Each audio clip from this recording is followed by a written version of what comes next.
Because manhood is exceptionally hard and life is hard. But how you shape yourself will determine how hard it is for you and how miserable it will be. I want everybody here who's watching this, I consider this a matter of social responsibility. I want you to pull up a chair and eliminate all the distractions, because I'm going to speak to each and every one of you as if you were my son or a student or someone I'm trying to mentor. I'm going to imagine that all of you know nothing, and we're talking from the complete ground up. I've said this many times in many different iterations on different podcasts, but I want to repeat it again. As a man, there is no easy life. If you're looking for an easy life, you should have been a girl. You made a mistake. Yep. Your life is not about being easy. Your life is not about being happy. Your life is always going to be difficult. All of the pain you feel, all of the sadness you feel, you're supposed to feel as a man, and you have two effective binary choices. You either go through the suffering and go through the trauma and go through the hardship it takes to be a man of value, or you suffer eternity as a nobody. And being invisible, I would argue, is almost worse. You can have a very stress-free life if you work in Starbucks. You don't care about the Starbucks once you clock off. You're not at work at the time. You go home, you play video games, and you exist until you die. That's stress-free, but you have to suffer being a nobody. Alternatively, you can go out there into the world, try and implement your mark on the world, work hard, try to get rich, more money, more problems. You can try and start a business, the stress of that. You can lose your girlfriend because all you're doing is working. This is a new level of stress, a new level of trauma, but at least you'll be a somebody at the end of it. There's two ways to suffer. You either suffer as becoming a somebody, or you suffer as a perpetual and forever nobody. What did Napoleon say? He said, glory is fleeting, but obscurity is forever. Absolutely. Glory is fleeting, but obscurity is forever. And when he says fleeting, that's a really good point, because everything in life is rented, especially your glory as a man. When you have a good body, it is not a good body as complete. It's not finished. You haven't completed the task. You have rented that good physical condition. You must train every day to retain it. So everything is rented. Your body, you don't just get a good body and you're done. You still have to go to the gym every day to maintain that good body. You don't just get a hot girl and it's done. You still have to work hard for her to always love you and respect you. You don't just start a business and now you're rich. No, you have to start a business and work on that business every day. If you take your eye off the business, it will fail. Everything in life is rented. So when he says glory is fleeting, he's also absolutely not correct, because glory is fleeting and you have to constantly and endlessly work for it and make sure that you never stop. Otherwise it will be taken from you. But obscurity is forever. If you never make a mark on the world, then you effectively never existed. Yeah. And when you're gone, nobody will care. The reason our Father is discussed at length is because of who me and Tristan are. And the reason we will be discussed forever is because of who our sons will become.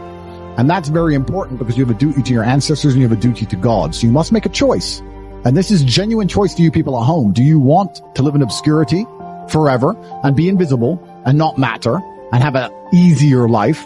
I would argue that it's not easier, because in your heart and in your soul, you're going to feel guilty knowing you could have been something you're not, and you have a duty to your ancestors and to God to be the best version of yourself. Or do you want to try your absolute best and struggle and suffer every day of your life, paying the rent for all of the amazing things around you? We pay endless rent. We pay rent for our bodies. We pay rent for our relationships. We pay rent to keep our kids. We pay rent to keep our business. We pay rent to keep our freedom. Every single day is work to pay the rent. It's absolutely never ending, and you have to make that choice. So if you have a pen and paper in front of you, you need to decide.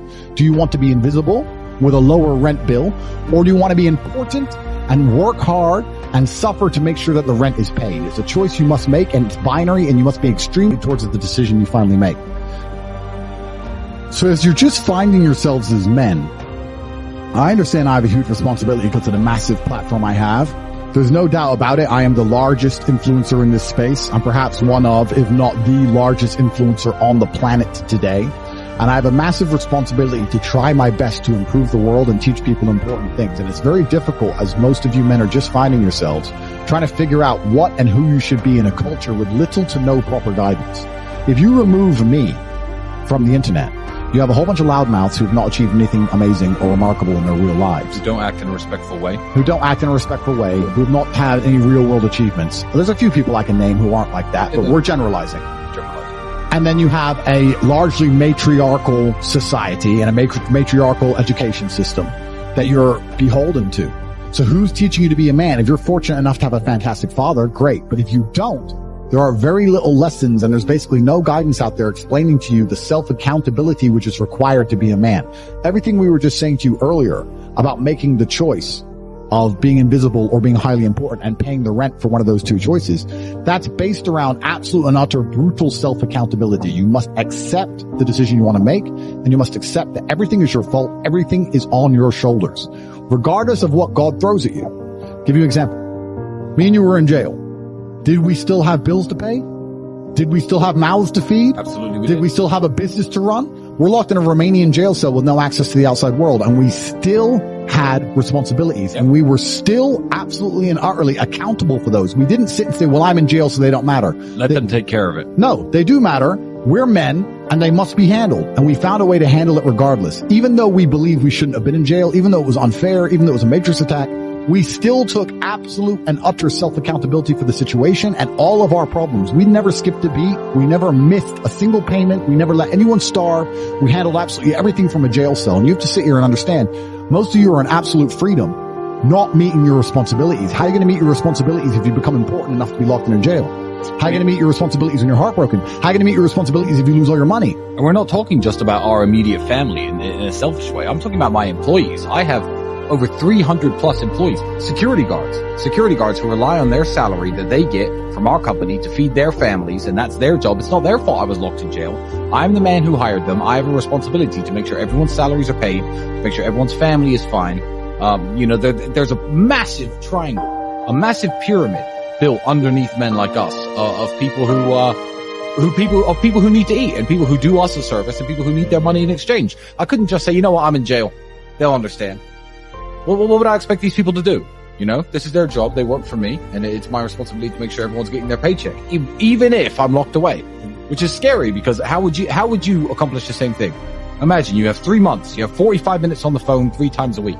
That's all you get for 3 months. Would you be able to make sure that everybody you care about and everybody who depends on you and all the people who depend on you from a business perspective, all the people who work with you, work for you, are fed, provided for, getting their salary, getting their paycheck? Could you do that? If not, keep working. Absolutely. Because we pulled it off. Absolutely. Just about, my friend. We got it done. And we're preparing ourselves for anything else that might happen in the future to make sure we can always get it done.